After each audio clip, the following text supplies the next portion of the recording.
છોકરાઓને કેક ખાવાનું મન થાય તો બહારથી લાવવાની શું જરૂર?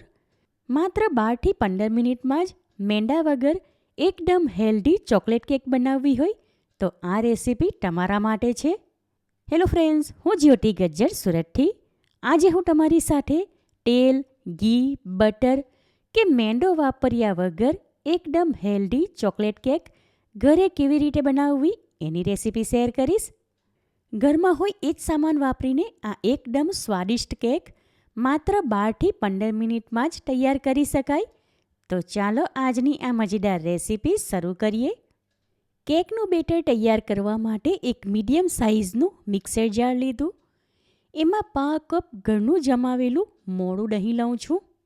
એમાં અડધો કપ ભરીને મલાઈ ઉમેરું છું. ઘી બનાવવા માટે દૂધ પરથી ઉતારેલી મલાઈ ભેગી કરીએ એ જ લીધી. એમાં 1/4 કપ દળેલી ખાંડ ઉમેરું છું. તમારે ખાંડના બદલે ગોળનો પાવડર લેવો હોય તો એ પણ એટલો જ લેવો. હવે જારનું ઢાંકણ બંધ કરી આ બધું થોડી સેકન્ડ માટે ગ્રાઇન્ડ કરી લઈએ. ત્યાર પછી એ જ મિક્સર જારમાં 3 ટેબલસ્પૂન ભરીને સુગર વગરનો કોકો પાવડર અને 1 કપ ભરીને રોટલી બનાવીએ એ ઘઉંનો ઝીણો લોટ ઉમેરું છું. સાથે એમાં 1/2 કપ રૂમ ટેમ્પરેચર પર હોય એવું દૂધ, 1 teaspoon baking powder, 1/4 teaspoon baking soda અને 1 ટીસ્પૂન વેનીલા એસેન્સ ઉમેરું છું. હવે મિક્સર જારનું ઢાંકણ બંધ કરીને આ બધું સારી રીતે મિક્સ કરી લઈએ. કેક માટે બેટર તૈયાર છે. એને મિક્સર જારમાંથી આ બાઉલમાં કાઢી લઉં છું. મિક્સર જારમાં 1/2 કપ જેટલું દૂધ લઈને હલાવી લીધું. એ આ બેટરમાં ઉમેરું છું. સાથે એમાં 2 ટેબલસ્પૂન ભરીને ડાર્ક ચોકલેટ ચિપ્સ ઉમેરી બધું હલકે હાથે મિક્સ કરી લઈએ. કેક માટે બેટર તૈયાર છે. હવે મેં અહીં એક માઇક્રોવેવ પ્રૂફ ચોરસ ટીન લીધું. એને ઘી લગાવીને ગ્રીસ કરી લીધું હતું. એમાં આ બેટર કાઢી લઉં છું. ટીનમાં બેટર લઈને 2 થી 3 વાર ટેપ કરી દીધું એટલે એમાં એર બબલ્સ હોય એ નીકળી જાય. હવે આ ટીન માઇક્રોવેવમાં મૂકી દઉં છું. માઇક્રોવેવને 100 પાવર પર 5 મિનિટ માટે સેટ કરી દીધું. 5 મિનિટ પછી માઇક્રોવેવ સ્ટોપ થયું માટે કેકમાં એક ટીકા સ્ટિક નાખીને ચેક કરી લઈએ. કેક વચ્ચેથી કાચી છે માટે થોડીવાર એને માઇક્રોવેવ કરી લઉં છું. બીજી 4 મિનિટ માટે કેક માઇક્રોવેવ કરી લીધી. હવે એમાંથી ટીન બહાર કાઢી લઉં છું. કેક સારી રીતે બેક થઈ ગઈ માટે એમાં સ્ટીક નાખીએ તો ક્લીન બહાર આવે છે. હમણાં આ કેકને એક નેપકિન વડે કવર કરીને સાઈડમાં રાખું છું. કેકની ઉપર નાખવાનું ચોકલેટ ગનાશ બનાવવા માટે 1 સ્લેબ ડાર્ક ચોકલેટનો અને અડધો સ્લેબ મિલ્ક ચોકલેટ લીધી. આ બંનેને બિલકુલ ઝીણી કાપી લઈએ. હવે ઝીણી કાપેલી ચોકલેટ આ માઇક્રોવેવ પ્રૂફ ટીનમાં કાઢી લઉં છું. એમાં 1/2 કપ ભરીને અમૂલનું ફ્રેશ ક્રીમ ઉમેરું છું.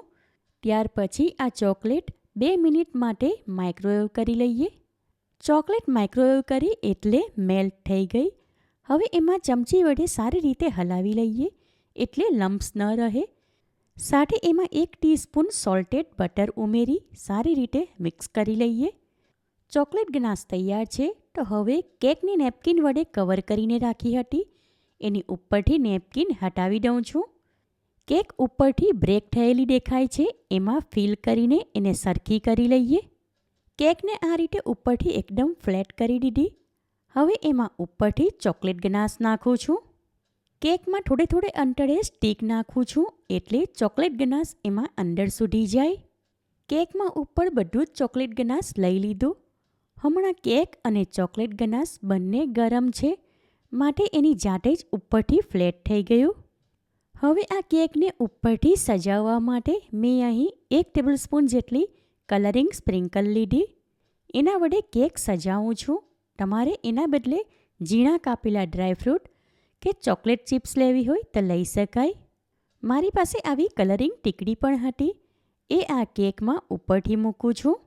ઠંડીની મોસમમાં ગરમા ગરમ ખાવાની મજા પડી જાય એવી સુપર ડિલિશિયસ ચોકલેટ કેક તૈયાર છે. જોટાની સાથે તરત જ ખાવાનું મન થઈ જાય એવી આ ચોકલેટ કેક ટેસ્ટમાં બેસ્ટ બની અને મેંદા વગર ઘઉંનો લોટ વાપરીને બનાવી છતાં રૂ જેવી પોચી અને જારીદાર બની. એકવાર મારી આ રીતથી તમે ચોકલેટ કેક બનાવશો તો ગેરંટી સાથે કહું, ઘરમાં નાના મોટા બધા જ વખાણ કરીને ખાશે અને છોકરાઓને તો મજા પડી જશે. હમણાં ઠંડુ હવામાન એટલે કેકની ઉપરની ચોકલેટ તરત જ સેટ થઈ ગઈ. માટે કેક ખાવા પહેલાં એને થોડી સેકન્ડ માટે માઇક્રોવેવ કરશો તો વધારે મજા પડશે. તો એકદમ સરળ આ કેકની રેસીપી તમે જરૂરથી ટ્રાય કરો. તમે મારી રેસીપી ક્યાંથી જુઓ છો અને કેવી લાગી એ કમેન્ટ કરીને જણાવો. રેસીપી પસંદ આવી હોય તો વિડીયોને લાઇક કરીને વધારેમાં વધારે શેર કરો. ચેનલ પર નવા હો તો સબસ્ક્રાઈબ કરીને બાજુમાં આપેલા બેલ આઇકન પર ક્લિક કરો, એટલે આવનાર દરેક નવી રેસીપીઓની જાણકારી તમને મળતી રહે. ફરી મળીશું એક નવી રેસીપી સાથે. Eat healthy and stay healthy.